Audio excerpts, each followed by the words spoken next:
E eu me lembro sempre de um dizer da Segunda Guerra Mundial, dos alunos da Polônia, que tinha um refrão que dizia: eu vou aprender apesar do professor. Então, eu saí daqui em 97, entrei aqui em 91, e já eram tempos muito difíceis, não é? E que a gente tinha que inventar e ter muita curiosidade e muita inventividade para extrair o melhor, tá certo?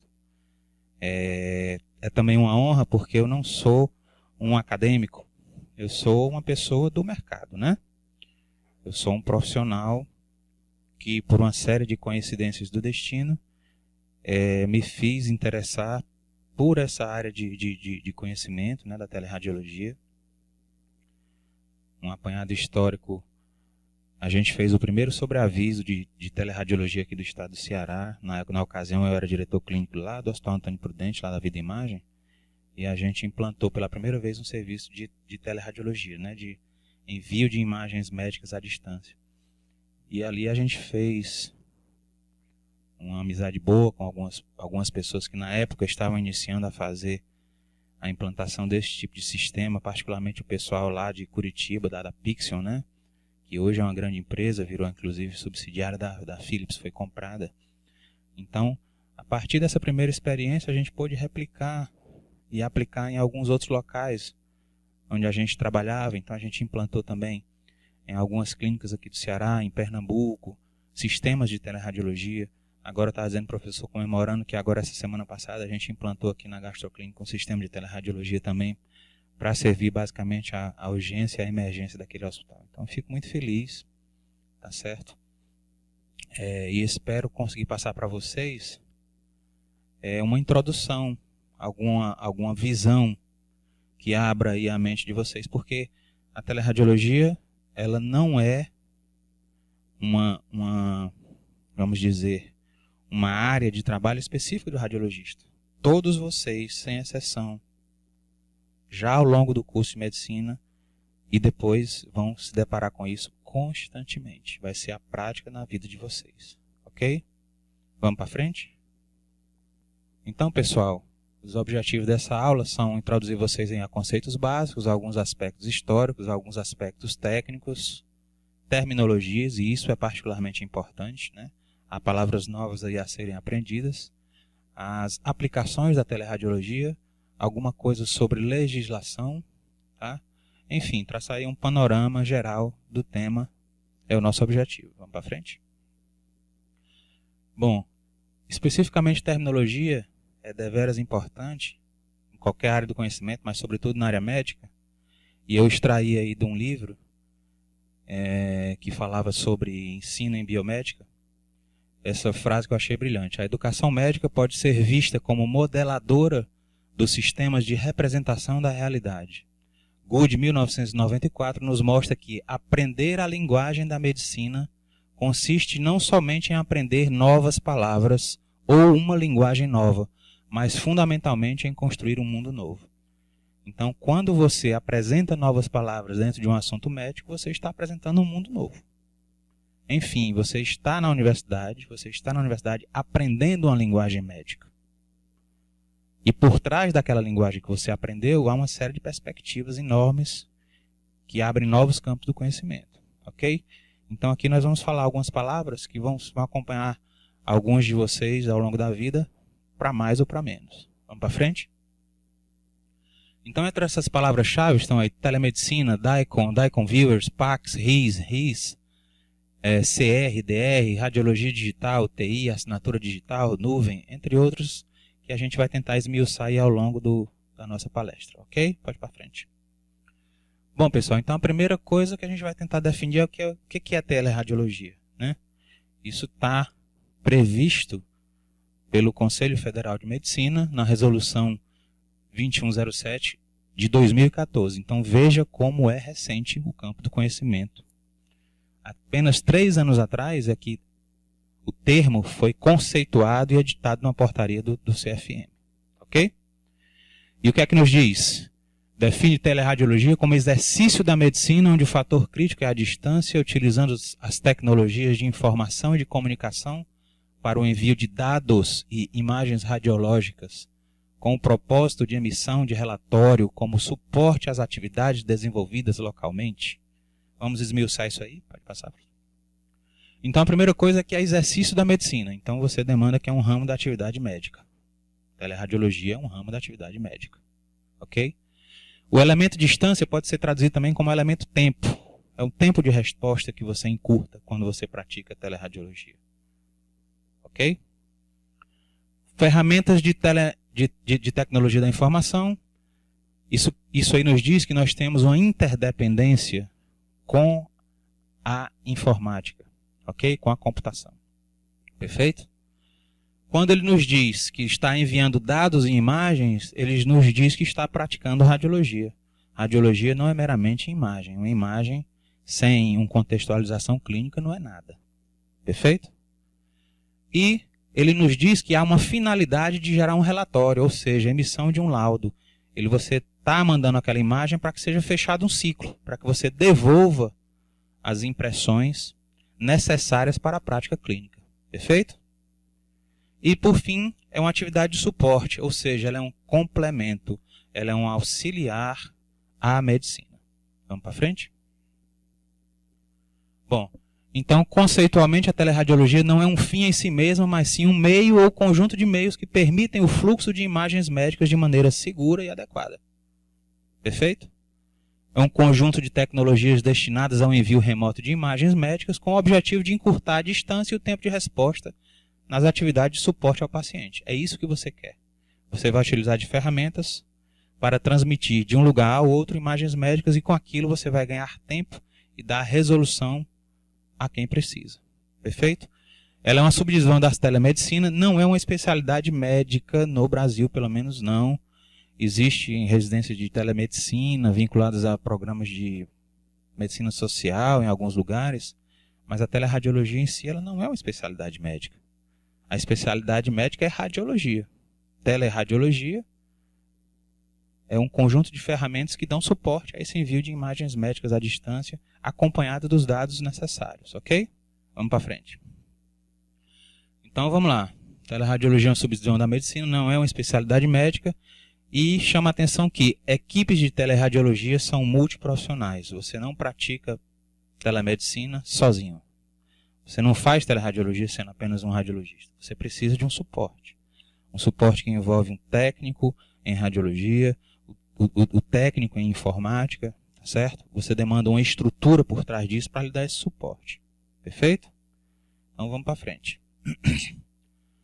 Bom, a gente falou que teleradiologia é uma subdivisão da telemedicina. Existem inúmeras definições de telemedicina. Vocês vão encontrar, talvez aí das mais referendadas seja essa da OMS, mas que de uma forma geral seria análogo à definição de teleradiologia, porque ela inclusive ela antevém historicamente a teleradiologia, tá certo?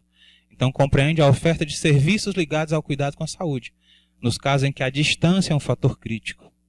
Tais serviços são prestados por profissionais da área de saúde usando tecnologias de informação e comunicação para o intercâmbio de informações válidas para diagnóstico, prevenção e tratamento das doenças e a contínua educação de prestadores de serviços de saúde como para fins de pesquisas e avaliações. Então você também percebe que há uma analogia muito grande entre as duas, né? Vamos para frente? Bom, eu fiz essa montagem apenas para a gente tentar sintetizar aquilo que foi falado. Então, teleradiologia nada mais é do que o envio de imagens médicas disponíveis em rede global, tá certo? Para que ela atinja lá a sua interpretação, o seu fechamento de ciclo, que é a emissão de laudo, e que isso retorne lá para onde seja necessário. Pode passar? Bom, algumas aplicações da teleradiologia.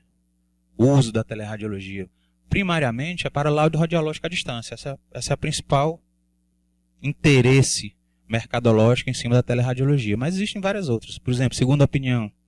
Você pode estar aqui em Fortaleza e você quer que um determinado, por exemplo, um mastologista em São Paulo, analise uma mamografia de um determinado paciente, discuta esse caso. Então, é uma segunda opinião. Você pode querer que um laudo radiológico que foi emitido em determinada cidade seja revisto por um subespecialista em outro local, ok? Discussão de casos entre especialidades. confecção de órteses e próteses, você pode mandar um pacote volumétrico, por exemplo, de um fêmur amputado através de mecanismos de Teller, e aquilo ser recebido lá do outro lado do mundo por uma determinada empresa que confecciona uma prótese. Ok? Cirurgia guiada à distância e robótica como suporte dessa atividade, né? Se você vai operar, você precisa de imagens. Ok? Ciência e pesquisa, criação de bancos de dados, atividades de geração de conhecimento, entrega de exames remotamente. Por exemplo, o camarada fez hoje um exame em Fortaleza, mas amanhã ele vai estar lá em Minas Gerais, então ele pode receber lá as suas imagens, o seu laudo, tudo completinho. Para fins de perícia médica e muitos outros. Vamos para frente. Então, as circunstâncias em que a teleradiologia se afirma do ponto de vista mercadológico, são aquelas circunstâncias que giram em torno do interesse pela teleradiologia, seriam essas seguintes. Para constituir escalas de sobreaviso em radiologia, entenda o seguinte: você tem um profissional que tem um custo para um serviço de saúde. Então, o médico radiologista, se ele for trabalhar de plantão numa determinada unidade, ele vai ter que receber um fixo por aquele trabalho noturno, por exemplo. 7 da noite às 7 da manhã. No entanto, para ele, em vez de ele se deslocar para o hospital, é muito mais cômodo que ele esteja na sua casa, fazendo essa mesma tarefa que ele estaria fazendo no hospital. Então ele pode fazer um sobreaviso à distância da sua casa. E aí as modalidades de contrato, elas podem ser mais flexíveis, ok? Então essas aplicações de sobreaviso basicamente se referem às urgências e emergências. Mas ela também tem aplicação para suprir escassez de mão de obra. Por exemplo, há cerca de 7 anos atrás, nós disponibilizamos um serviço de teleradiologia na cidade do Sertão de Pernambuco, onde não havia radiologista, onde não havia nenhum tomógrafo, um raio de pelo menos aí 200, 300 quilômetros. Uma população de mais de 500 mil pessoas, então passou a se beneficiar com o serviço de tomografia com um laudo entregue aí no máximo aí 24 horas e com a possibilidade de ser enviado até de urgência. Ok? Obter mão de obra ultra especializada.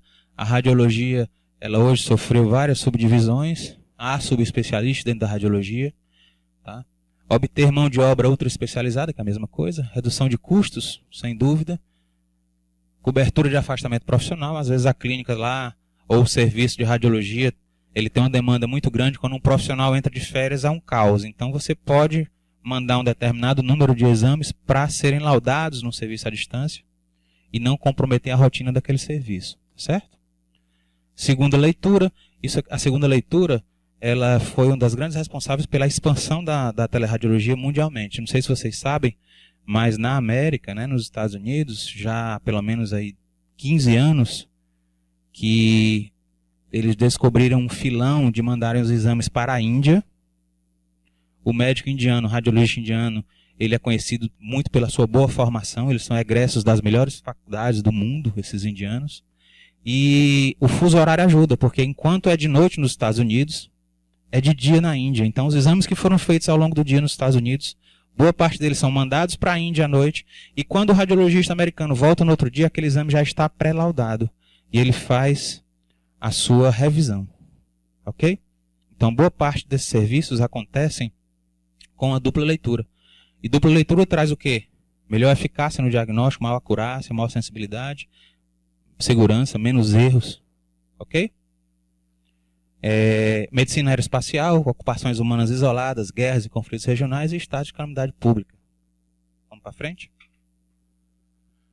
Bom, então, dividindo em etapas aí a teleradiologia, nós temos que 3 delas não mudam nada em relação à radiologia convencional. A fase de aquisição das imagens é a mesma. O exame em si é o mesmo, tá certo? A interpretação pelo profissional médico é a mesma coisa. A emissão do seu laudo parecer também. Ok? Então a fase aquisitiva, a fase de aquisição, a fase de análise e a fase de resposta são a mesma da radiologia convencional, nada mudou. O que muda é essa etapa de distribuição das imagens. O fluxo das imagens em si é o que muda, tá certo? Então você teria o processamento das imagens localmente. Geralmente esse aparelho radiológico manda essas imagens para uma estação local.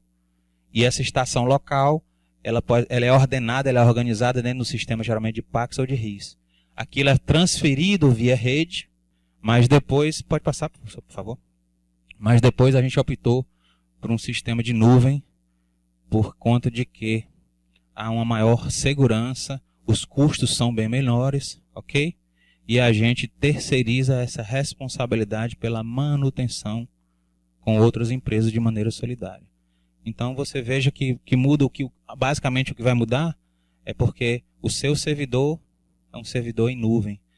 A imagem que é adquirida ela é transportada por um Pax, do Pax vai lá para a nuvem, e de lá da nuvem ela pode ser distribuída para qualquer lugar do globo. Pode passar, por favor. No ano passado, o Dr. Paulo Curiri, né, que é diretor médico lá de uma unidade de diagnóstico por imagem, ele já falava sobre os avanços da computação em nuvem, tá certo? Particularmente na área de saúde, né? E já ele estimava na ocasião um aumento de quase 3 vezes no investimento em cloud computing, né, que é essa computação na nuvem. E as vantagens principais seriam redução de custo, aumento da elasticidade, disponibilidade de acesso externo às imagens e laudos e a terceirização da aquisição, manutenção e segurança dos servidores. Aquilo que eu falei. Então, se está na nuvem, virtualmente qualquer plataforma do globo eu consigo acessar essas imagens. Eu consigo fazer o download delas. Ok? Vamos para frente? Bom, se eu estou falando de envio de imagens, eu estou falando automaticamente de que há uma necessidade de que essa imagem seja convertida em um arquivo. Ok? Então, para que essa imagem saia desse computador e percorra o globo e entre nesse outro computador, eu preciso que essa imagem seja transformada em um arquivo. Pode passar, por favor? E aí, para entender como é que uma imagem é transformada num arquivo, eu tenho que ir nos fundamentos da radiologia. Ok? Basicamente, você tem 2 métodos de imageamento. Um método que é o chamado analógico, esse que está em desaparecimento, mas era no qual a imagem, basicamente, ela era fixada por meio físico-químico num filme, papel ou filme radiológico apropriado. Tá? Já a imagem digital, a plataforma digital, a imagem ela é constituída, ela é construída a partir de matrizes matemáticas. Então essa imagem aqui, ela não é impressionada em um meio físico, no papel. Ela já é fixada na forma de um arquivo. Ok? Um arquivo digital. Tá? Alguns equipamentos, como a tomografia e a ressonância magnética, já nasceram na plataforma digital. O raio-x não. A mamografia não. Mas a tomografia, a ressonância magnética, a densitometria óssea já nasceram digitais. Elas foram feitas já desde a sua concepção, construindo matrizes que representassem as imagens. A imagem da tomografia não é uma imagem real. Do ponto de vista de impressão físico-química. Ela pode até no final do processo ser impressa em filme. Mas é no final do processo. Diferente do raio-x, no qual a impressão já é num só momento, naquele raio-x analógico. Depois eu vou falar do raio-x digital. Vamos para frente? Então, se você tinha já uma imagem em matriz, já uma imagem digital, tá certo? Você já tinha a predisposição necessária para que você pudesse enviar remotamente esses arquivos digitais. Né? Então, não existiria teleradiologia sem imagem digital, é impossível. A aquisição digital possibilitou a introdução das imagens médicas no ambiente informatizado e virtual. Imagens convencionais ou analógicas são registradas somente em meios físicos, nos filmes, e as imagens digitais elas são registradas primordialmente na forma de arquivos e só são impressas quando é conveniente imprimir. Certo? Cada exame gera um conjunto de arquivos digitais que se comunicam entre si e se completam para fins de arquivamento e apresentação. Então isso aqui é a condição sine qua non para você fazer teleradiologia. É de que a imagem seja uma imagem digital. Vamos para frente? Tá? E não bastava que ela fosse uma imagem digital. Esse arquivo que guarda essas informações, ele tem muitas peculiaridades. Tá? Ele teria que ser capaz de salvaguardar um grande número de informações e, ao mesmo tempo, ser comprimido sem que houvesse uma perda de qualidade grande. Tá? Teria que ser adotado por múltiplos equipamentos de múltiplos fabricantes. Eles teriam que conversar entre si, esses equipamentos. Não adiantava cada um fazer o seu formato e depois você não conseguir juntá-los. Ok? Esses arquivos eles teriam que reforçar a sua interconectividade, a sua interoperabilidade, teriam que fazer uma modalidade de um tráfego seguro pela rede, com agilidade, né? Então são várias as características, pode passar, professor, por favor? São várias as características que você não encontra no formato de arquivo comum que existia no mercado.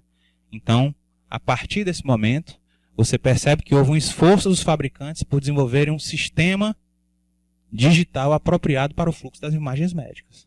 Tá? Vamos passar? E aí surgiu o chamado DICOM. Esse aqui é o padrão, tá certo? É o padrão regulamentado para o fluxo das imagens médicas, para o registro, para o arquivamento, para a apresentação das imagens médicas. Ele foi desenvolvido não em 93, ele foi desenvolvido em mais ou menos, ele começou a ser desenvolvido em 83.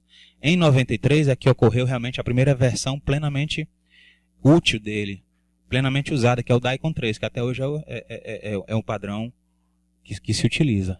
Ok? Vamos para frente? Bom, então as normas DICOM foram criadas pela parceria entre a American College of Radiology, né, e a Associação Americana dos Manufaturadores de Materiais Elétricos, tá certo? Os americanos eles são muito bairristas. Já tinha havido um esforço da Siemens e da Philips, que são empresas europeias, para desenvolver um sistema que era baseado no Corba, que seria o Corba Med. Então os americanos correram na frente e disseram, vamos fazer nosso padrão. E aí realmente o DICOM foi o que dominou. Até hoje o que se fala da linguagem médica é a linguagem DICOM, tá certo?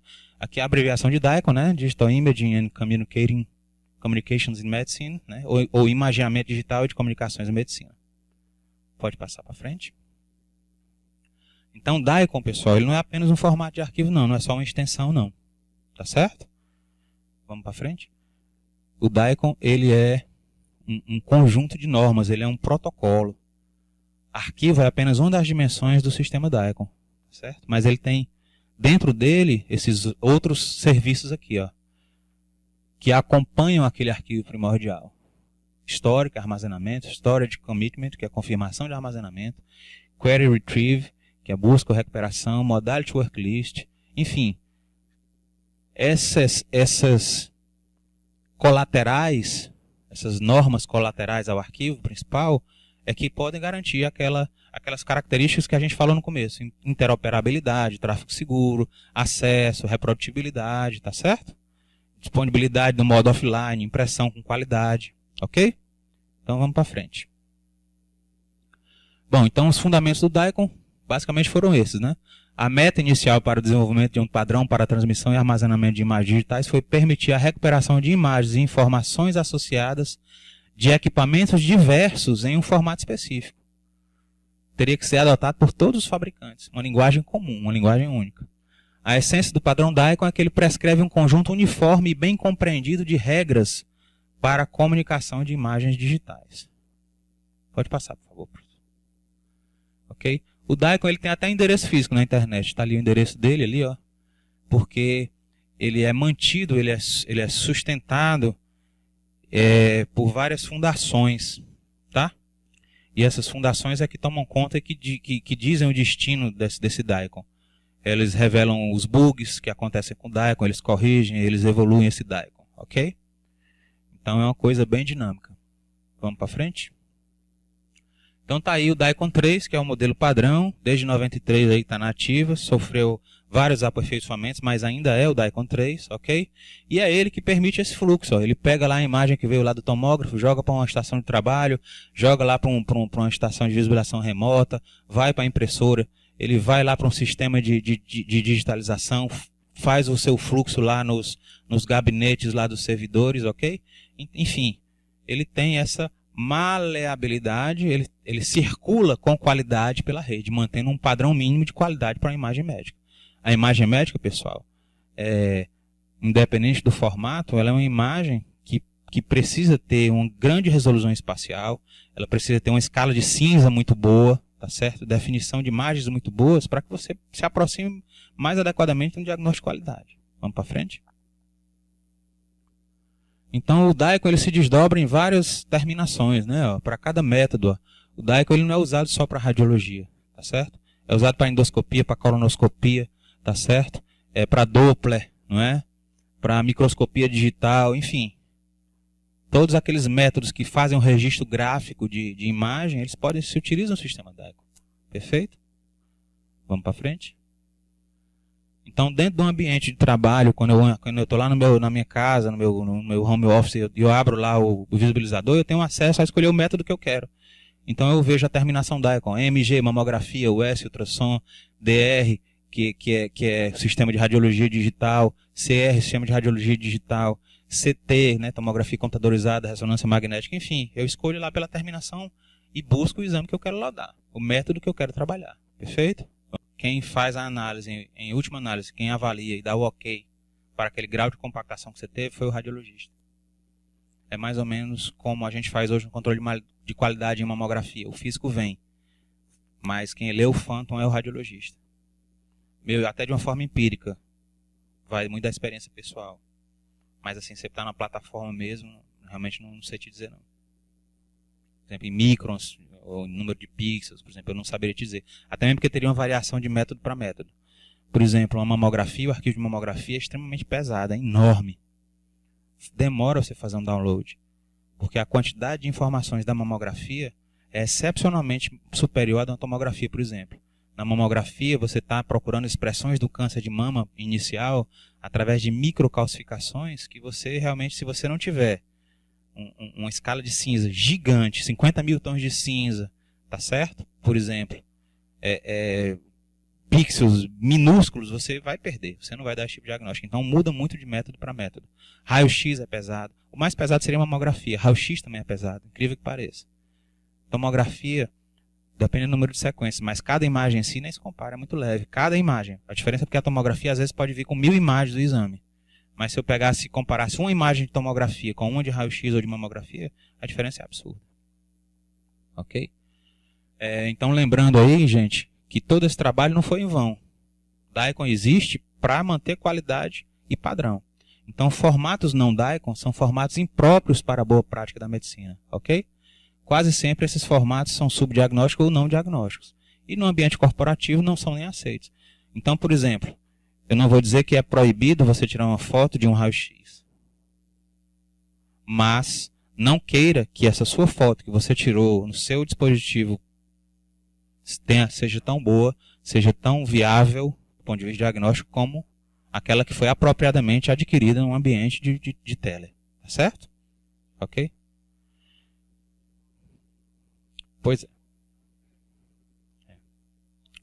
Então, por exemplo, esse tipo de abordagem aqui, às vezes a gente vê, às vezes tem um colega que está no plantão, aí tira a foto lá do raio-x e ele me manda. E aí eu entro na saia justa. Eu gosto e preciso ajudar o colega, mas a primeira coisa que eu digo para ele, isto é inadequado. Eu posso estar deixando de ver coisas nesse raio-x. Um nódulo de baixa densidade, ele vai se perder na hora que ele fotografou o raio-x lá no plantão dele. Mas eu posso ver coisas grosseiras que podem ter interesse para ele. Na semana retrasada, um residente me mandou uma imagem e disse: professor, pelo amor de Deus, me ajude, nós estamos aqui doidos com essa senhora. Inclusive, a senhora, uma mulher jovem, até óbito de madrugada. Mas era uma insuficiência cardíaca congestiva clássica. Então, no caso desse, você pode ajudar, eu não me nego. Mas isso aqui não é uma rotina, isso aqui não é o ideal. Tá certo? Isso aqui é uma colateralzinha ali que não é o adequado. Vamos para frente? Então, a teleradiologia ela tem três aspectos, três dimensões, vamos chamar assim. A primeira é do ato médico em si, que é a realização do exame. Tá certo?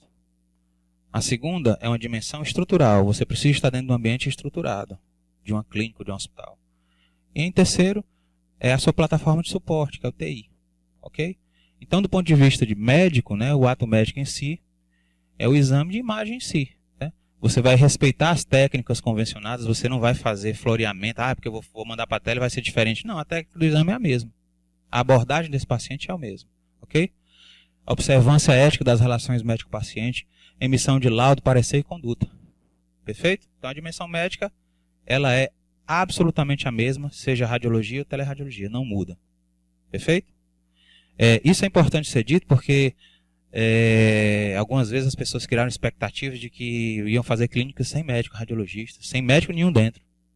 E no começo isso foi muito comum, eu ouvi muito disso, rapaz, acabou, agora qualquer um vai poder montar e não precisa nem ter médico dentro não, que agora o problema é resolvido à distância. Não é isso. Isso não existe. A necessidade de um radiologista local ou de um médico local que se responsabilize por esses exames, ela é patente. Você não faz sem que você tenha esses aspectos do ato médico. Vamos para frente? Ok? Então, as dimensões clínicas hospitalares são a das garantias estruturais. Eu preciso de um parque de imagens, eu preciso das ferramentas computacionais adequadas, eu preciso de estrutura. Perfeito? Eu preciso ter alguém que gerencie os profissionais de saúde e os profissionais de TI. Eu preciso de um administrador do sistema, eu preciso de uma estrutura organizacional. Perfeito? Então, continua a existir a clínica, continua a existir o hospital. Eles são os mantenedores dessa estrutura. Vamos para frente? E o outro aspecto, né, a outra dimensão ligada, né, à tecnologia da informação, o suporte da informática. Né, são eles os responsáveis pelas ferramentas de conectividade, suporte de rede, recursos de software que estão disponíveis, os arquivamentos de exames locais ou em nuvens, controle de acesso, manutenção e segurança. Ou seja, você não faz tele sem o especialista em informática. Você não faz. Não existe. Por isso que a gente falou que a equipe é multiprofissional. Perfeito? Então tá aí a turminha aí, ó, tomando conta. Vamos para frente? Então, em relação aos aspectos médicos, os métodos de diagnóstico por imagem são os mesmos da radiologia como da radiologia. Né? Tomografia, ressonância, o raio-x comum, o telecomandado, densitometria óssea, mamografia. Então você vai ter que ter um respeito para as técnicas convencionadas, obediência aos protocolos de cada serviço e atividade e abrangência médica normatizadas pelo CFM, CBR e sociedades respectivas. Isso não muda. Essa fase do exame o paciente não vai perceber nada. Ele vai perceber porque, por lei, eu sou obrigado a colocar uma autorização diante dele para ele autorizar que essa imagem seja mandada por tele. Aí, nesse momento, é que ele percebeu que ali tem um sistema diferente. Mas do restante, ele não percebeu nada. Esse exame é igual. Ele fez o exame, foi para a casa dele feliz da vida. Ou aguardou o resultado do exame feliz da vida. Okay? Ele não tem essa noção do fluxo. Agora, eu sou obrigado por lei a avisá-lo. Tem que ter um termo de consentimento para isso. Perfeito? Vamos para frente? Então, a legislação específica para a telemedicina, ele rege como base, como referência, a legislação para teleradiologia. Tá certo? E essa legislação, ela passa pela 51ª Assembleia Geral da Associação Médica Mundial em Tel Aviv, que foi a conferência de Tel Aviv, em outubro de 1999.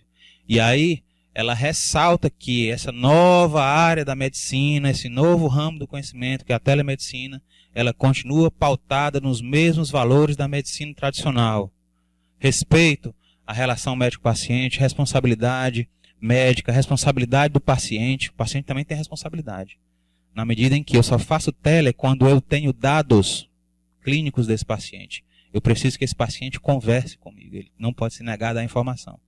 Se ele simplesmente chegar e se negar da informação, eu posso me negar a fazer o exame dele. Ok? Então o paciente tem a responsabilidade. Tem que ter o consentimento e a confiabilidade. Ó. Consentimento, pessoal. O paciente tem que dar o consentimento de que a imagem dele vai viajar na rede. Tá certo? Tem que ter qualidade na atenção e segurança, qualidade da informação, autorização e competência para fazê-lo, história clínica e formação em medicina. Muita gente aleja isso aqui, ó, na prática da telemedicina. Ele acha que é só mandar uma imagem. E não é. A gente viu lá, a teleradiologia é mandar dados e imagem. Imagem isoladamente não tem valor nenhum. Perfeito? Vamos para frente. Então, na nossa legislação específica do Brasil, é uma legislação já vasta, já tem bastante conteúdo, mas por vezes o conteúdo é contraditório, insatisfatório, tá certo?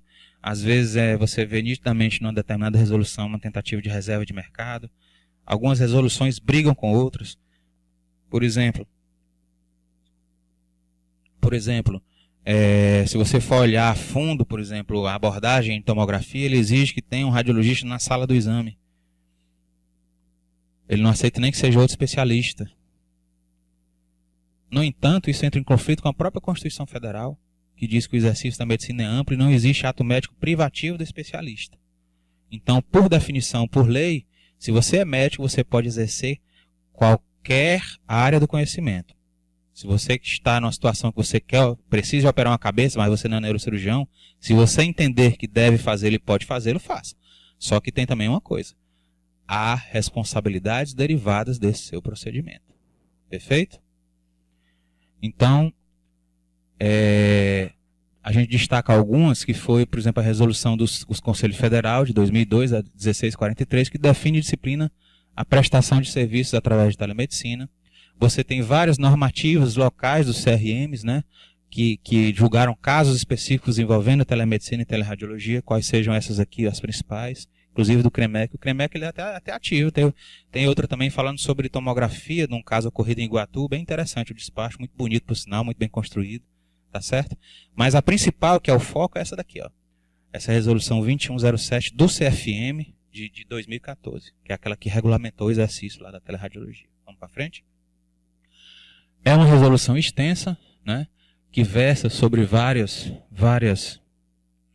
ordenações aí, dados clínicos, autorização do paciente, especialista local e à distância, áreas de atuação delimitadas, então ela delimita áreas de atuação para a prática de teleradiologia, tá certo? Responsabilidade partilhada, enfim.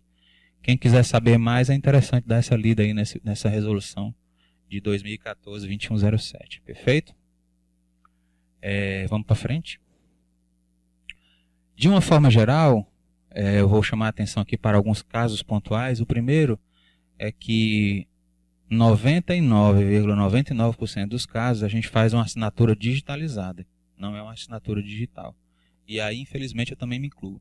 Por uma falta de suporte adequado das empresas que fabricaram os PACs, etc., que não previram a necessidade da assinatura digital. E o que é assinatura digital e o que é assinatura digitalizada? A assinatura digitalizada é meramente eu colocar num scanner de mesa a minha assinatura e colocar ela no ambiente virtual e replicá-la nos diversos tipos de laudos. E a assinatura digital, ela é uma assinatura que passa por uma certificação, ó, no âmbito da infraestrutura de chaves públicas brasileiras, ok? Então essa daqui gera um documento juridicamente válido. Essa daqui não gera documento juridicamente válido. Isso aqui é uma grande realidade, é uma distorção. Tá certo?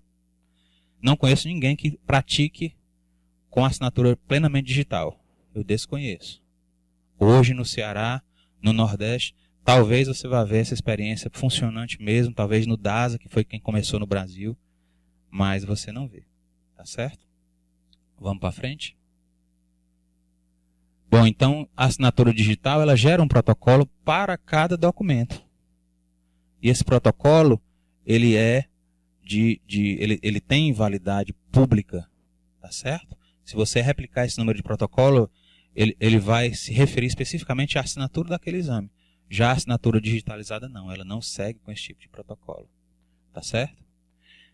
Existe uma cartilha sobre prontuário eletrônico muito interessante, né?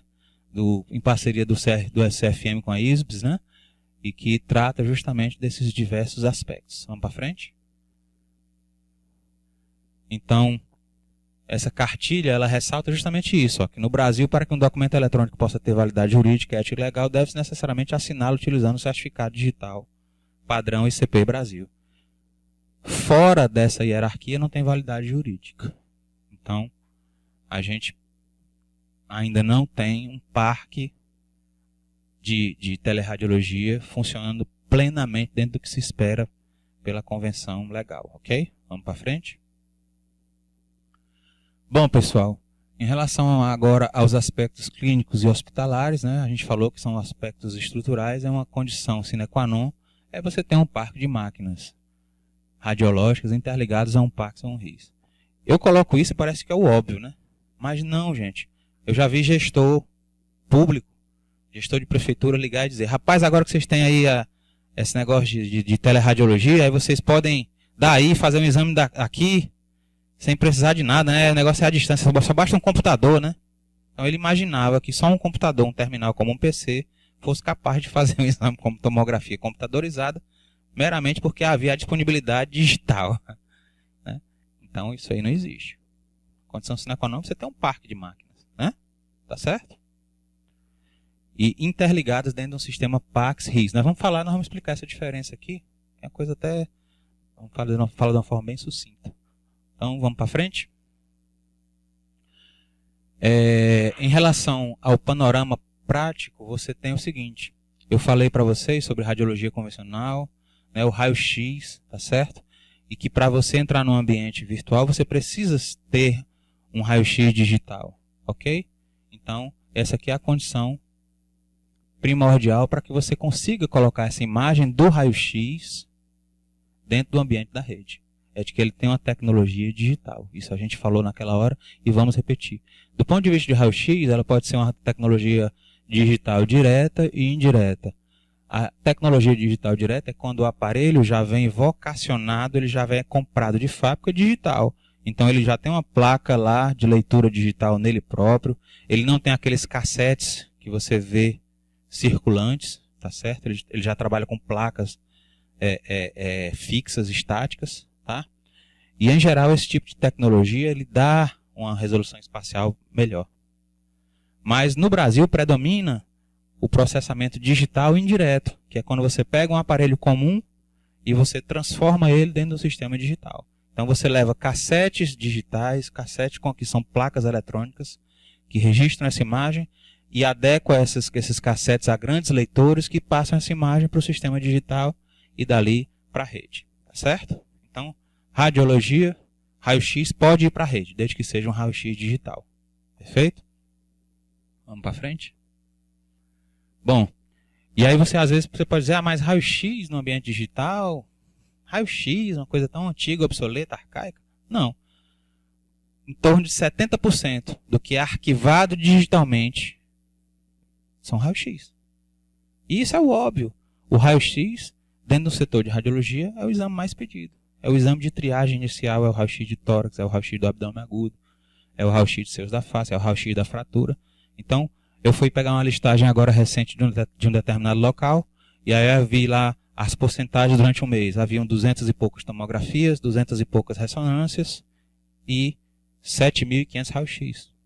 Tá? Então o raio-x é o que predomina nessa escala. Tá? É um método que replica o que acontece na prática. É o exame mais pedido, o exame mais comum, o exame rápido, de custo-benefício, né? Bom. Então, vamos para frente.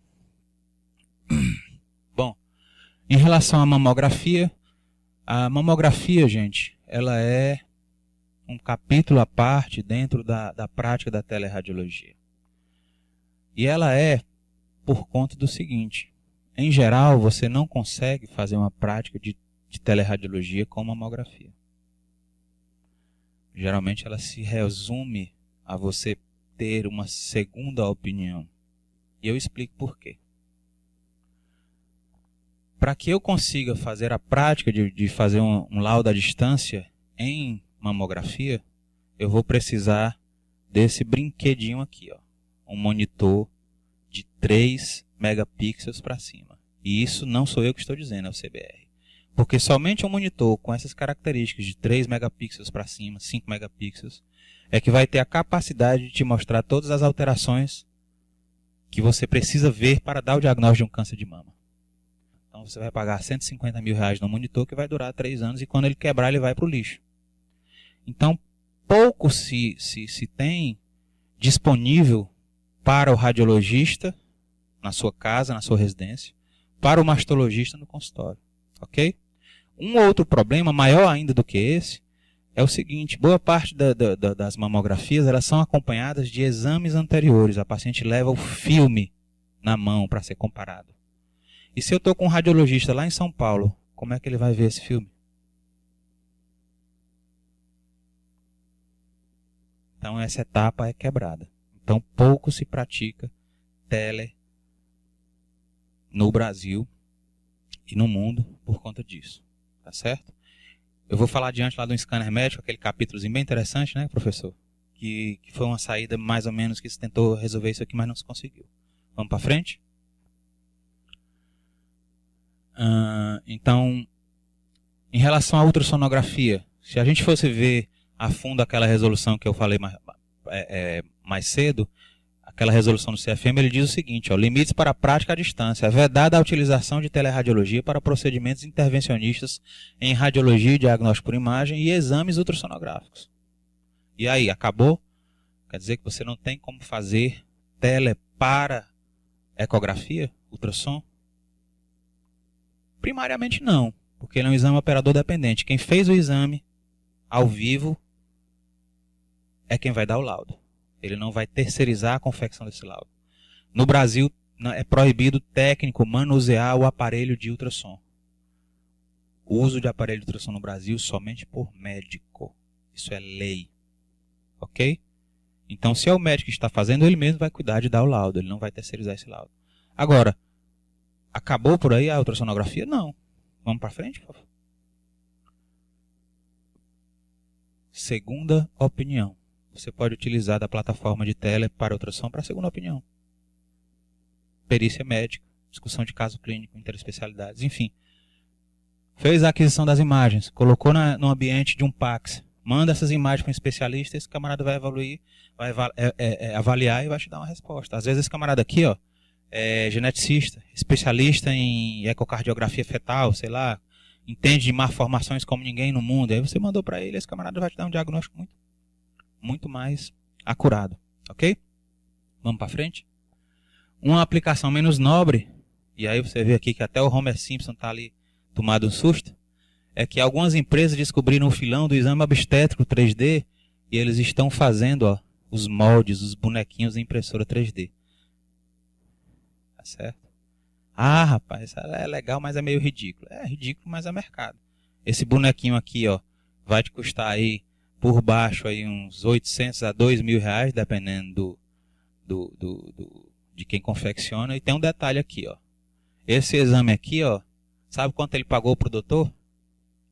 Se for da Unimed, esse doutor que fez esse exame aqui, ele recebeu mais ou menos R$ 11,50 por este exame do paciente da Unimed. Ele vai pagar o imposto e ele vai ficar mais ou menos com R$ 7,00 para um exame obstétrico.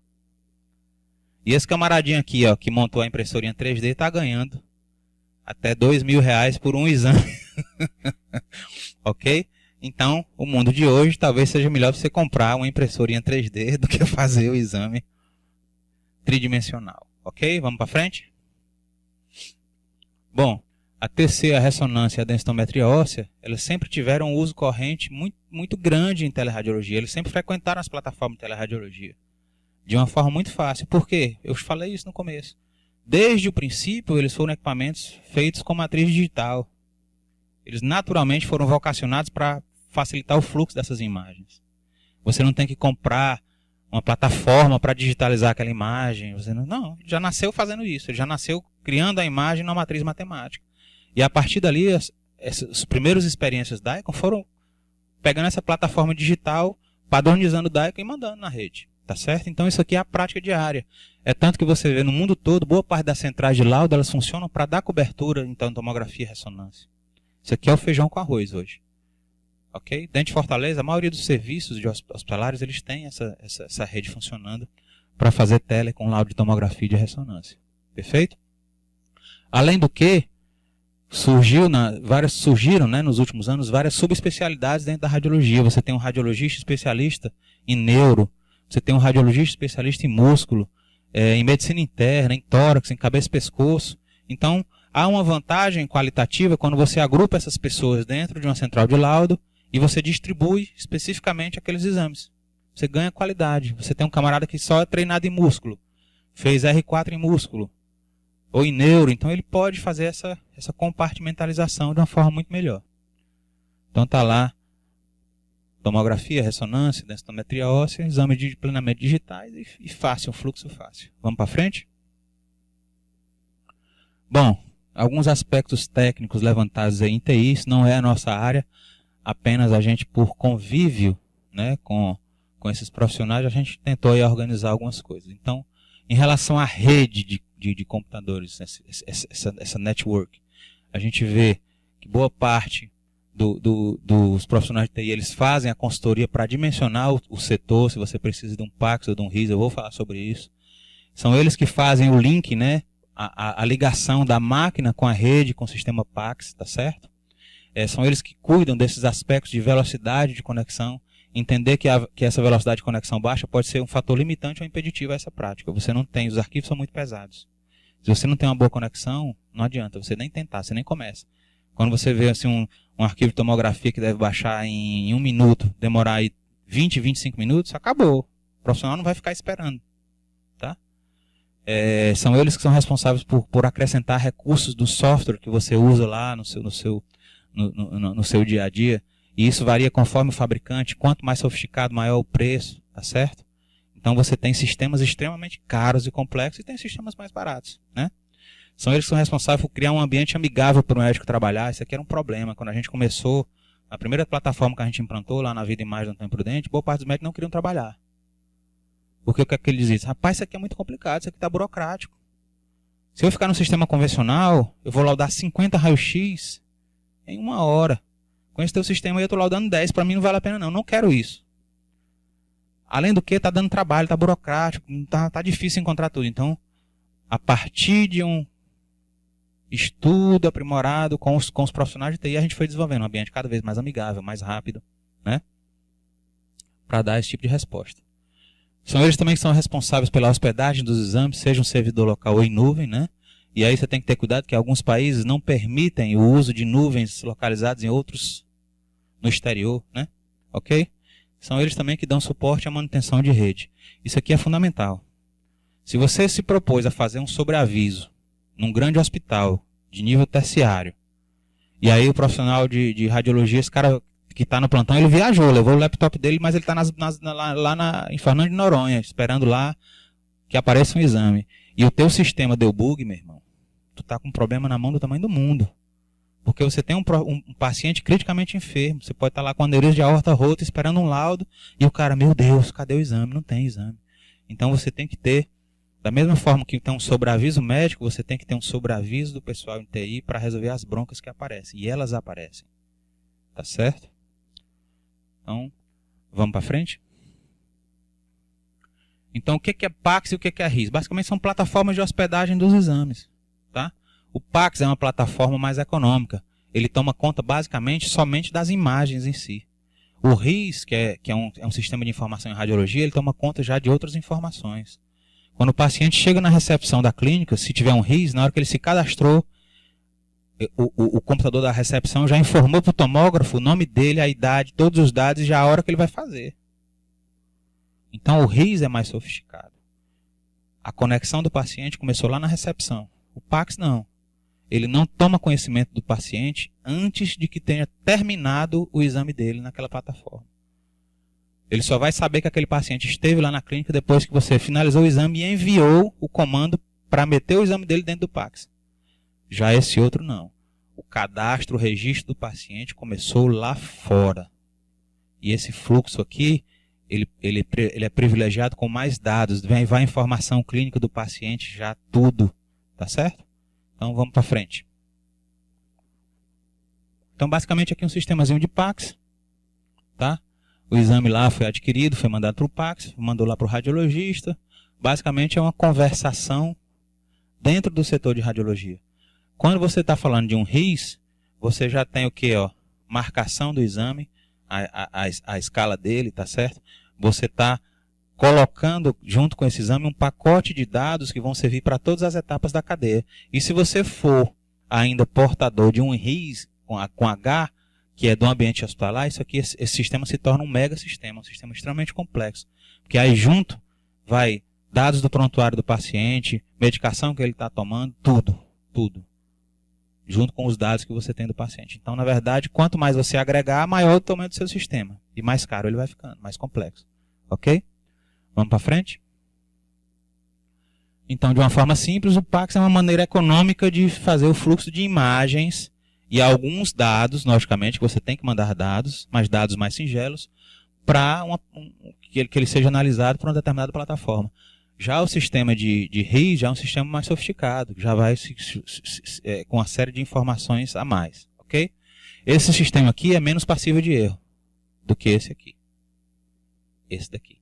Em termos de qualidade de registro do paciente. Não em termos de imagem. A imagem, o fluxo é o mesmo. Mas a qualidade de dados, esse aqui é melhor. Vamos para frente? Então tá aí, definição de PACS. PACS é um sistema de arquivamento e comunicação voltado para o diagnóstico por imagem que permite pronto acesso, em qualquer setor do hospital ou clínico, de imagens médicas em formato DICOM, sendo caracterizado por 4 subsistemas. aquisição, exibição, disponibilização e armazenamento de imagens. Ok? Vamos para frente? Aqui um modelinho, um fluxogramazinho das imagens, da diferença entre o PAX, o RIS e o IS, que é mais ou menos aquilo que eu lhe falei. Tá certo? Então, esse daqui vai gerenciar dados de paciente e informações.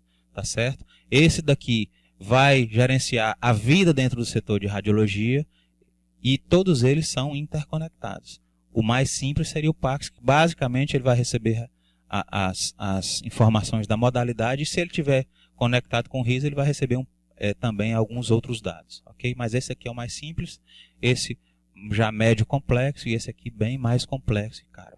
Vamos para frente? Bom, e eu preciso de tudo isso para ver a imagem? Não. No nosso dia a dia a gente usa essas plataformas baratas, são plataformas econômicas. Tá certo? Eu não preciso saber de PAX ou de RIS de onde veio aquela imagem. O que é que eu preciso? Eu preciso de uma plataforma de acesso remoto. Se você está no ambiente doméstico, é o teu home office. Olha lá, ó. Teu escritóriozinho dentro de casa serve para você visibilizar aquelas imagens. Se você está numa plataforma portátil, você pode estar usando um laptop, você pode estar usando um tablet, um smartphone, que eles vão te servir. Ah, mas você não disse que imagem de celular não servia? Eu não jamais disse isso. Eu disse que se você fizer a aquisição da imagem a partir do seu celular, ela não presta. Mas se ele estiver conectado com o software adequado, que foi obtido a partir do sistema PAX, você está habilitado a ver imagens de qualidade. Logicamente que quanto maior a tela, maior o número de detalhes e melhor o laudo. Por exemplo, eu não laudo em laptop, em smartphone. Jamais, eu não laudo. Muito pequeno. Ok? Não me dá o detalhamento que eu preciso. Perfeito? Mas eu seria capaz, por exemplo, de se me mandarem um raio-x de urgência que não tem jeito, eu abro no meu smartphone, amplio a imagem e vejo o que eu preciso. Mas exames complexos, não. Ok? Vamos para frente? E o que é que eu utilizo para ver aqueles exames na minha plataforma? Na minha plataformazinha pequena, na minha plataforma remota? São os visibilizadores de exames, são os DICOM Viewers. Ok?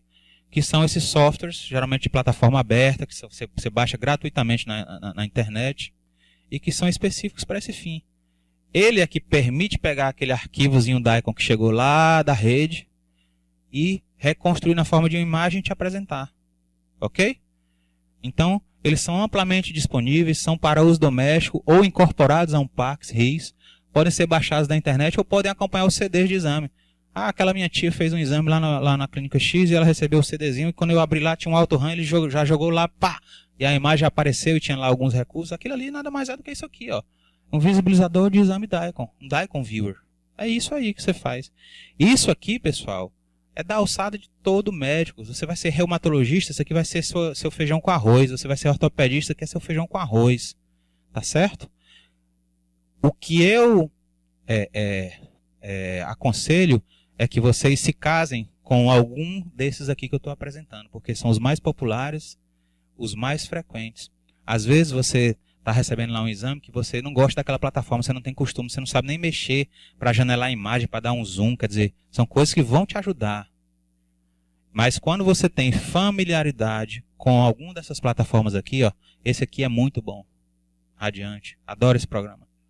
Uso também o Isis, porque ele é muito versátil, carrega muito rápido as imagens. Osiris não tem experiência, mas dizem que é excepcional.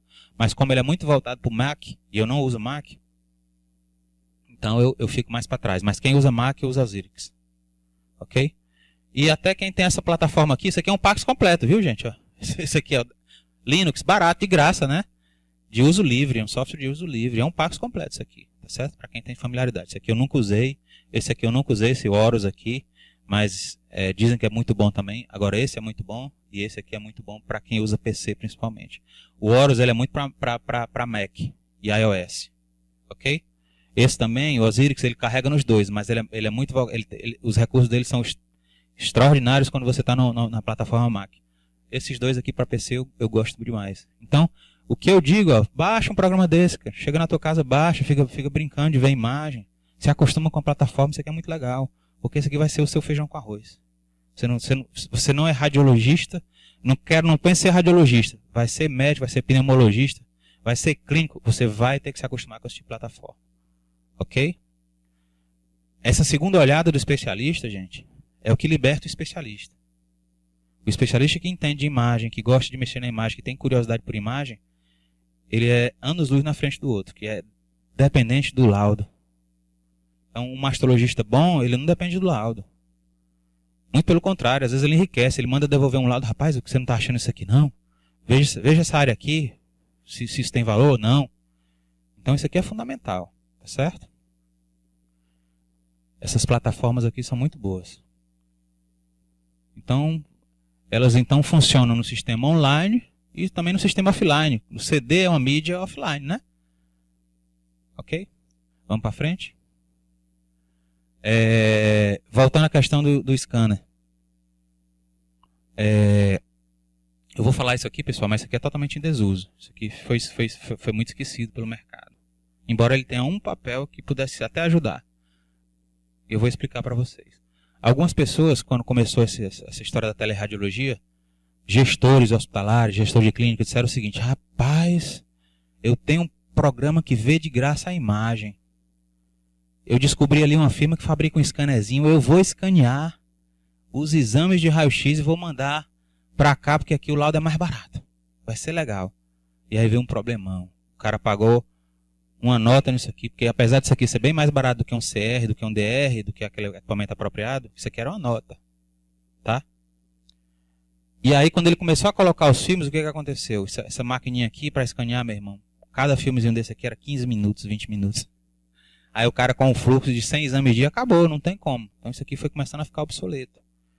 A qualidade ruim, marcas muito ruins no mercado. As marcas boas que eram americanas, elas não podiam ser importadas e não podem até hoje. Porque as Forças Armadas Americanas descobriram que a tecnologia de escaneamento ponto a ponto a laser, que esses scanners melhores tinham, elas podiam ser usadas por organizações terroristas. Nunca explicaram como, né, professor? Nunca explicaram como isso aí acontecia. Simplesmente, se você tentar comprar um bicho desse aqui no eBay, vai ter lá, produto regulamentado pelo US Navy, proibida a exportação. Pá, fechou. Tá certo? Então a gente no Brasil não teve acesso a isso. E isso aqui poderia ser uma saída interessante para aquele caso que eu disse. Você está com a paciente fazendo mamografia lá no sertão, ela trouxe o exame anterior, que precisa ser comparado, existe scanner para mama, você ia colocar lá, só que você não consegue comprar, é proibida a exportação desse produto, tá certo? Mas seria ótimo para a gente. Mas para o restante, para fazer fluxo de exames, esquece, isso aqui ó, acabou, morreu, isso aqui nem se vê mais. Eu cheguei a ver, um determinado hospital de Natal comprou no Rio Grande do Norte para mandar a imagem para cá, e quando me chamaram para olhar lá, que eu olhei, eu digo, minha nossa senhora, o que é que você espera com isso, rapaz? Você pagou quanto nisso? Rapaz, isso aqui custou $15 mil. Com $30 mil na época eu tinha comprado um CR. Tinha resolvido a vida dele. Isso aqui não dá volume, isso aqui não consegue. Isso aqui. Você tem que reescanear várias vezes, não sai bom. O negócio era meio primitivo. Os bons ficaram por lá. Ficaram lá pela América e não vieram. Por conta dessa peculiaridade. Tá certo? Eu estava dando uma olhada esses dias e vi que parece que ele está tendo uso veterinário. Lá nos Estados Unidos os caras estão usando isso aqui.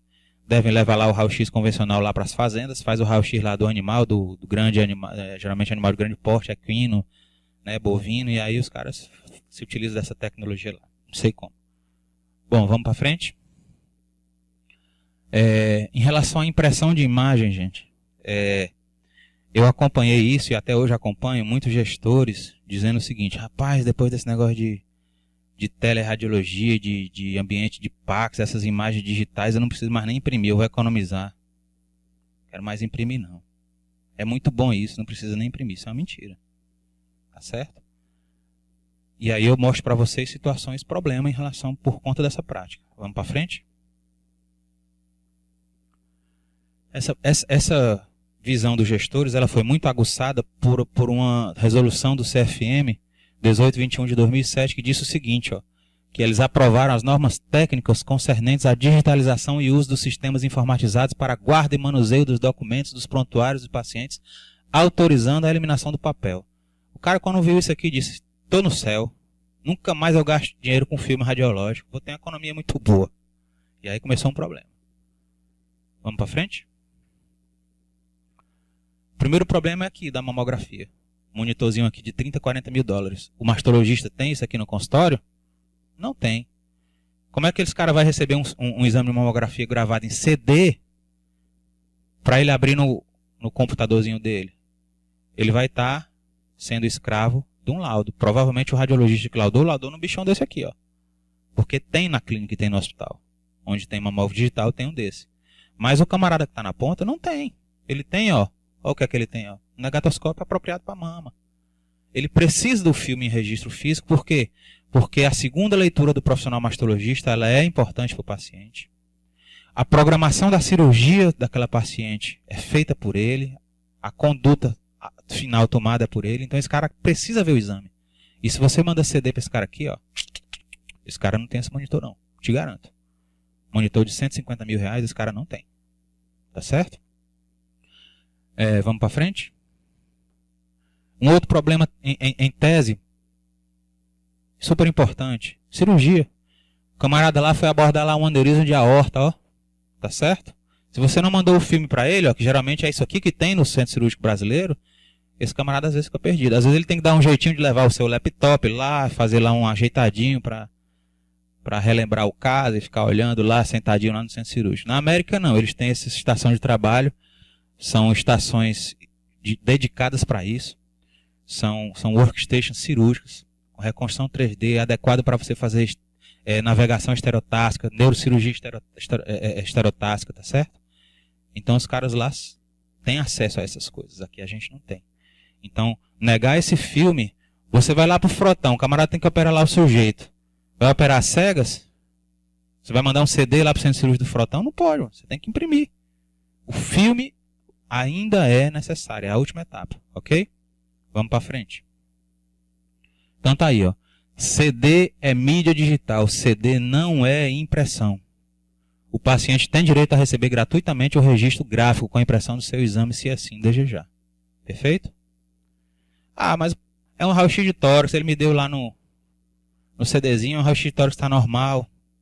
Eu não faço questão não, eu vou entregar assim para o meu médico e pronto. Tudo bem, já está funcionando assim há algum tempo e geralmente não há reclamação em relação a isso. Mas há situações, problema, em que você precisa do registro físico desse exame. Isso não pode ser negado ao paciente, e tem gente negando. Vamos para frente?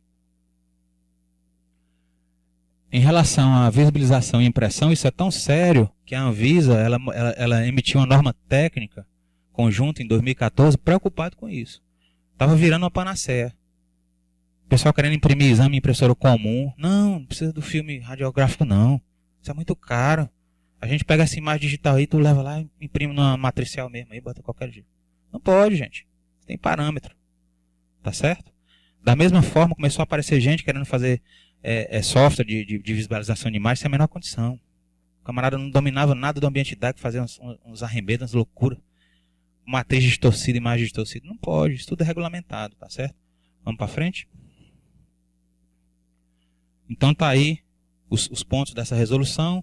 Basicamente ela regulamenta a impressão de imagens, a visualização de imagens médicas. Até isso ó, é regulamentado, tá certo? E o armazenamento e distribuição. Enfim, o software tem que ser vigiado. Ok? Tem que ter registro na Anvisa. Vamos para frente?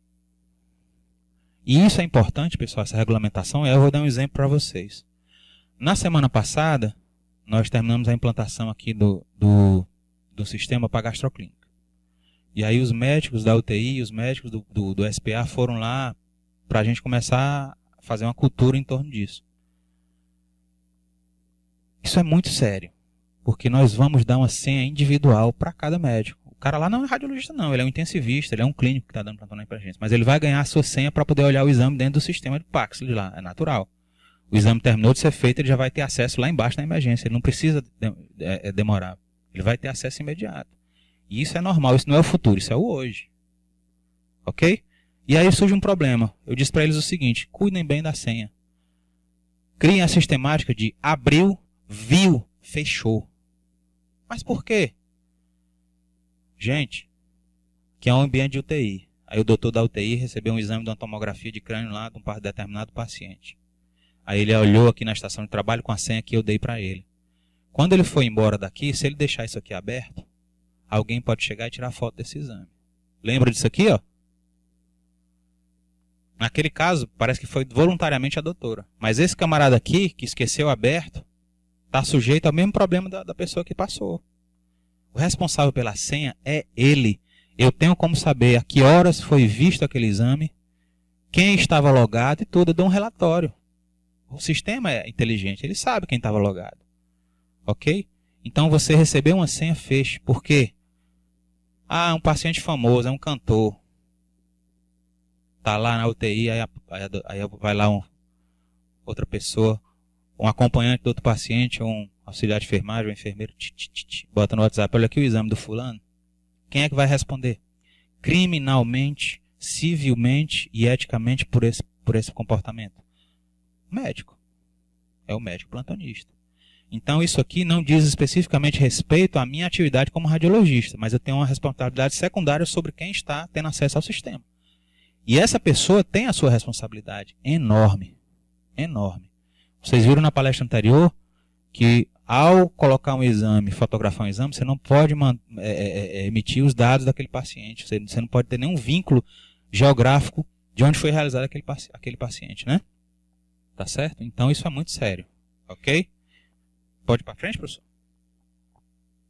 Então tá aí a legislação específica que regulamenta o uso do WhatsApp, né? Foi de agora, né? Fresquinho, ó, 27 de abril de 2017. Há 2 meses atrás o CFM regulamentou o uso de aplicativos de mensagem, como o WhatsApp Congêneres, no qual ele permitiu a comunicação médico-paciente e ele regulamenta aquele ambiente virtual que a doutora brilhantemente falou na palestra passada. Tá certo? Vamos para frente? Atenção, quando ele regulamentou o WhatsApp, ele não deu permissão para você fazer teleradiologia com o WhatsApp, não. Eu tenho que puxar a sardinha para minha brasa. Ele regulamentou a comunicação médico-paciente. Ponto. Acaba aí. Ah, mas eu não posso fazer tele mandando um examezinho. Não, não pode. A qualidade é JPG. Não vai ter como você fazer um sistema baseado no WhatsApp, tá certo? Então, ó, aplicativos de mensagem não são ferramentas regulamentadas para envio de imagens radiológicas. O formato de transmissão das imagens não obedece às normas DAICOM. Estas ferramentas foram regulamentadas para comunicação médico-paciente e debates intermédicos. Foi isso que o CRM fez. Eu não estou contestando alguém usar do aplicativo para fins de debater um caso, de tirar uma dúvida, como eu já disse para vocês. Não me furto a isso, não me nego, e numa situação de precisão, tudo bem. Mas esse não é o meio adequado de se fazer teleradiologia. Isso não é teleradiologia, do ponto de vista formal. Ok? Vamos para frente? Bom, eu trouxe aí um endereço eletrônico para a gente dar uma olhadinha, professor. Se tiver tempo, se tiver interesse, a gente vê. Mas deixa eu acho que só falta mais umas 2 películas aí, a gente termina. Vamos terminar logo aqui a aula, né? Vamos para frente, aí a gente termina e faz a demonstraçãozinha. Vamos lá. Então, pessoal, a teleradiologia, ela introduziu no mundo inteiro uma quebra de paradigmas na medicina mundial. Tudo mudou, tudo foi revolucionado, tá certo? Foram quebradas barreiras geográficas internacionais, foram levantadas questões de direito internacional, de direito médico, de bioética, tá certo? Questão de linguística e linguajar médico. Então esse camarada aqui tem que ter preparo na língua inglesa, mas na linguagem médica inglesa. Não adianta ele fazer lá o inglês do CCAA e chegar aqui, ele vai falar besteira no lado dele, não tem condição. Esse camarada tem que ter um preparo para isso. Ok? Linguajar médica. Questões trabalhistas, questões mercadológicas. A introdução desse tipo de profissional, que é infinitamente mais barato do que um americano, fez cair o preço dos exames. Tá certo?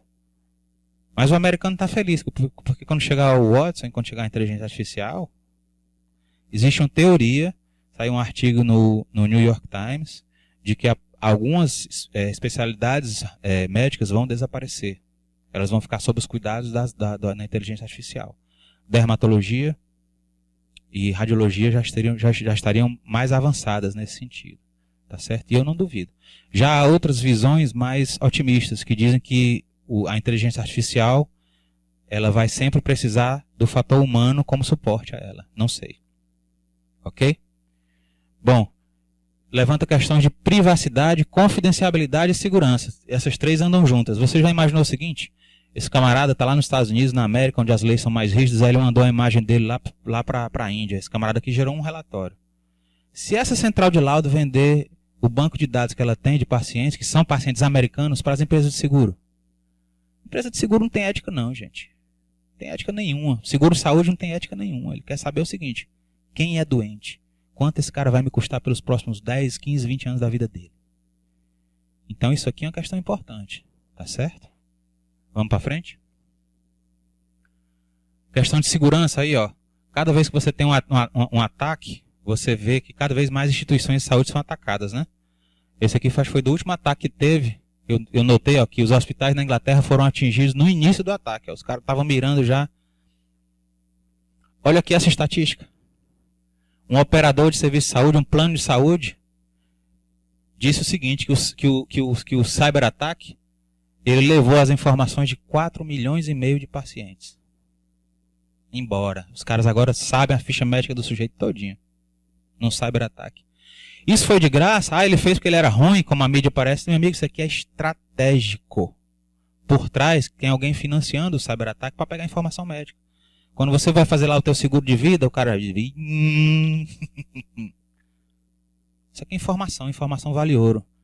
Os hackers são malvadinhos. Mas o hacker não é malvadinho não, o cara tá lá para ganhar o dinheiro dele. E muito dinheiro.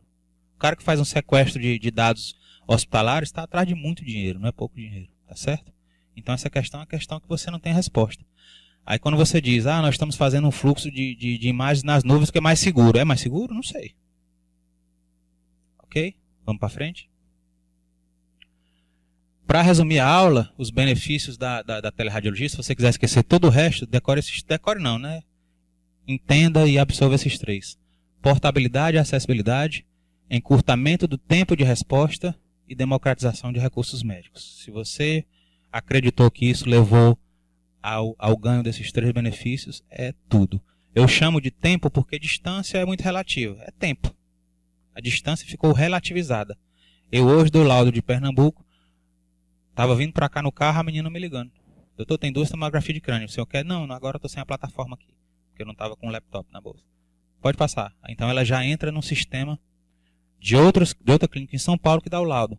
Eu trabalho com um sistema difusível. Se eu não posso, se o meu grupo não pode dar o laudo, eu tenho sempre um backup para dar. Sobre aviso onde eu implanto, se eu não posso, se a equipe está impedida de dar o laudo, tem a empresa já pré-contratada no Espírito Santo, a Telelaudo, ou em São Paulo, que vai lá e dá o laudo na mesma hora. Ou seja, o paciente não vai ficar desassistido. Isso é bom para mim, porque o sobreaviso ele é escravizante. Quando você está de sobreaviso, você era obrigado a ficar ligado naquele computador. Aparece um teatro para ir com a família, um cinema, você não podia. Agora não. Eu vou, e se me chamarem, se eu puder dar o laudo, eu dou. Se não der, pode passar. Está resolvido o problema. Então é um sistema difusível. Tá certo? Você vê aqui, ó, o camarada lá no leste europeu, sem recurso, fez lá uma tomografia, lá, mostrou a perda de massa óssea. Aí o camarada ele manda esse bloco aqui, que isso aqui é um volume 3D, renderizado lá para a empresa vai confeccionar a prótese lá, apropriada lá para ele vai lá e coloca e está feliz da vida. Então você tem uma democratização de recursos médicos, ok? Vamos para frente? Acho que acabou já. A piadinha aí com os recursos médicos, né, que vão estar disponíveis. Mas é isso, pessoal. Eu fico feliz que vocês estiveram aqui nessas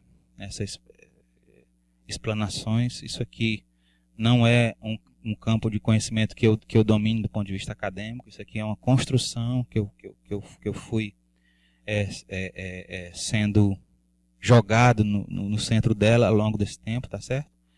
E é isso, eu estou em constante aprendizado, não sei qual é o futuro da minha especialidade, eu não sei, mas eu quero estar na frente, porque no mínimo eu vou ser informado primeiro a hora de desembarcar, se ocorrer essa hora, tá certo? Mas o profissional que não estiver antenado com essa nova realidade da medicina mundial, ele vai ser fadado ao ostracismo, ao esquecimento, antes de entrar no mercado de trabalho. Porque daqui a alguns anos o mercado de trabalho vai filtrar de uma forma absurda quem tem o domínio dessas plataformas e quem não tem. Isso aqui é uma realidade. O mundo é um só. Tanto faz você estar lá na localidade da ilha, lá em Trairi, como você está lá em Beijing, tudo é uma coisa só. Tá certo? Então é isso. Espero que vocês tenham gostado. Vamos fazer só uma demonstraçãozinha agora, né, professor? Eu tinha passado para você o endereço, se você quiser colocar. Eu passei para o seu WhatsApp. É só o endereço para ser colocado no computador aí. Aí a gente vai se logar numa plataforma dessa que é uma plataforma móvel, tá certo? Essa minha plataforma não é simplesmente um Daikon Viewer. Ela é um Pax, RIS, porque ela traz informações juntos com ela. E ela, agregada a ela, funciona um Daikon Viewer, que eu vou abrir para vocês aqui. Que vai ser, eu vou abrir duas plataformas para vocês verem, dois visualizadores diferentes. Tá certo? Eu pedi para que o camarada lá da empresa, que ele criasse uns espelhos anônimos. Então, os exames que nós vamos abrir não estão identificados. Ok? Eles não têm como ser reconhecidos. Eu não sei de onde eles vieram. Eu pedi que ele nem me dissesse de onde vieram. Visualizador Daikon, que aí eu vou escolher. Ok? Eu tenho como trocar o meu visibilizador Daikon. Esse aqui é o padrão que vem com ele. Esse aqui são outras opções. Eu vou abrir as duas para vocês verem. Eu tenho algumas informações que o técnico manda. Ele basicamente coloca o comentário e ele pode colocar um anexo. No caso aqui ele só colocou o comentário, não colocou o anexo. Mas o anexo a gente tornou padrão. Vem escaneado o pedido do paciente, a ficha do paciente, e esse pedido é importante porque é a letra do médico, a ficha do paciente, e eu desenvolvi um quiz, um pequeno conjunto de 5 perguntas básicas para que eu extraísse mais informações com o próprio registro do paciente. Então, nessas 5 perguntas eu digo o seguinte: a primeira pergunta, fuma ou bebe? Então, se eu pego um exame de tórax, eu sei que o camarada, e peço para especificar, se fuma ou bebe, especifique. Então, se eu vou ver lá um enfisema, eu já tenho mais ou menos a definição de que aquele camarada realmente tem uma carga tabágica elevada ou não. Se eu tenho estigmas de uma hepatopatia alcoólica, eu tenho mais ou menos como identificar esse fator causal. Eu pergunto se esse camarada já sofreu acidentes. Eu pergunto se esse camarada já passou por alguma doença de internação importante. Se ele já fez radioterapia, quimioterapia. E por último eu pergunto se ele quer falar alguma coisa para o radiologista. Eu deixo ele à vontade. Você gostaria de falar alguma coisa para o profissional que vai ver o seu exame? E ele vai lá e coloca. E é nessa mesma folha que há o consentimento. Ele assina consentindo que o exame dele vai ser visto à distância. Tá certo? Mas basicamente aqui nesse exame, vamos lá. Então aqui eu clico nos comentários. E aí tá lá, ó, paciente caiu da escada. Tá? Então foi alimentado pelo técnico. Essa etapa aqui é o técnico que coloca, tá certo? Ele poderia ter colocado anexos. Quantos anexos ele quiser. E esses anexos aqui, eles são exames anteriores, laudos anteriores, fichas, etc. O que ele imaginar que possa ser útil para mim, ele coloca. Então, eles estão bem treinados. Isso aqui eles geralmente colocam muito. Como ele fez aqui uma demonstração, e o Marcelo lá em São Paulo não tinha, porque ele especificamente aqui, ele é o responsável, ele é um profissional de TI, ele não é um tecnólogo de radiologia, ele não tinha como mandar essas outras informações, tá certo? Mas então, basicamente, eu posso visualizar o exame aqui, ó, clicando no olhinho, que vai abrir um visibilizador padrão. Esse é um visibilizador padrão que ele é feito de uma forma simples e rápida. Ele não tem tantos recursos. Então, quando eu estou com pressa, eu posso olhar por ele. Se eu não estou com pressa, eu vou olhar nos que eu tenho costume. Ok? Então, tá lá, ó, um raio-x, ali as várias incidências, tá certo? Então, eu troco as incidências aí conforme o meu gosto, analiso. Então, após analisar, eu venho aqui, ó, e emito o meu laudo, ó. Ok? Então, ele abre aqui a página específica e junto já vem as máscaras, ó. Eu não preciso ter modelos decorados, ó. Tá certo? Ó? Tá certo? Então, há várias máscaras, já tem modelos predispostos. Então, eu posso estar onde estiver, posso estar no restaurante que eu tenho lá os modelos padrões para eu trabalhar. Tá certo? Eu posso escolher de estar trabalhando aqui, ou eu posso ir na própria tela, sem me desfazer da imagem, e puxar a estrutura para laudar. Deixa eu ver aqui onde é que era nesse aqui. Isso aqui eu mal tenho costume aqui. Tá? Então, ó, eu não preciso ficar transitando ali. Eu simplesmente fico aqui olhando, ó, tá? E fico puxando. Então, vou lá descrever essa prótese, etc. Tá certo? Então vamos passar aqui para um outro exame, só para vocês terem noção. Exame de raio-x, pessoal, é um exame pesado, viu? Não se engane não. Essa imagem aqui, ela é dezenas de vezes mais pesada do que uma imagem de tomografia. A diferença é que no exame de tomografia, como eu falei, você vai 200 imagens até 1000 imagens. Então, No volume ela ganha. Mas individualmente essa imagem tem mais informações do que uma de tomografia. Tá certo? Então vamos lá puxar. Vou deixar aqui só como salvo.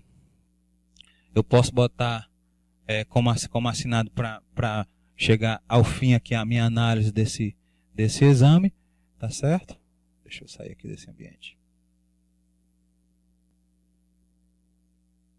Pronto, ele é só eu salvar. E aí eu vou passar para aquela lista. Vamos abrir agora, por exemplo, uma tomografia de crânio. Eu vou abrir já num visibilizador que eu escolho. Eu posso acrescentar aqui o que eu quiser. Vou abrir aqui, ó, esse aqui que é o ISIS, aquele que eu falei que eu gosto de usar, que estava lá naquela lista, tá certo? Então vou abrir através do ISIS. Ele me pergunta aqui se deseja manter. Talvez ele não vá abrir porque o Java, ele costuma bloquear esse tipo de arquivo. Então eu tenho que ir lá na segurança do Java e fazer isso. Você só faz isso uma vez, é porque essa máquina talvez ela vá bloquear. Vamos ver se bloqueia ou não. Eu basicamente uso o ISIS e uso esse outro mais rapidinho quando eu estou nesse ambiente aqui, tá certo? Mas eu costumo usar o Radiante em outros locais. Eu acho que ele não abriu não por conta de que aqui tem um código de segurança Java que impede a execução do ISIS. Você tem que ir lá na parte de segurança do Java e medir. Eu acho que é isso que está acontecendo.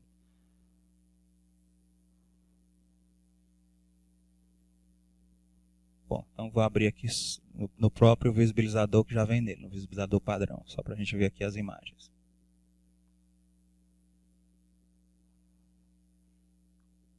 Para o visibilizador padrão, geralmente não tem problema de segurança Java não. Para os outros, às vezes, como eu falei, você vai lá na configuração do Java e autoriza que o Java abra o arquivo daquela fonte, ok? Então tá lá. A vantagem do meu visibilizador, ele está baixando aqui as imagens. A vantagem daquele meu visibilizador lá, do ISIS, é porque lá eu consigo fazer reconstruções tridimensionais e multiplanares. Esse daqui não. Esse aqui, como eu falei, é só uma referência simples. É num só plano, tá certo?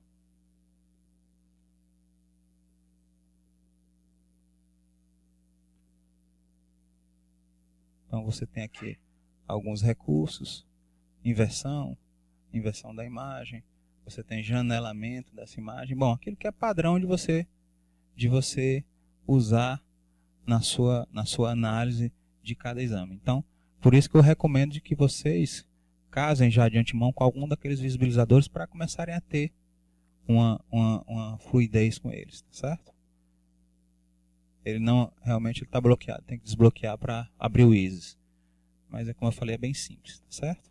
Ó.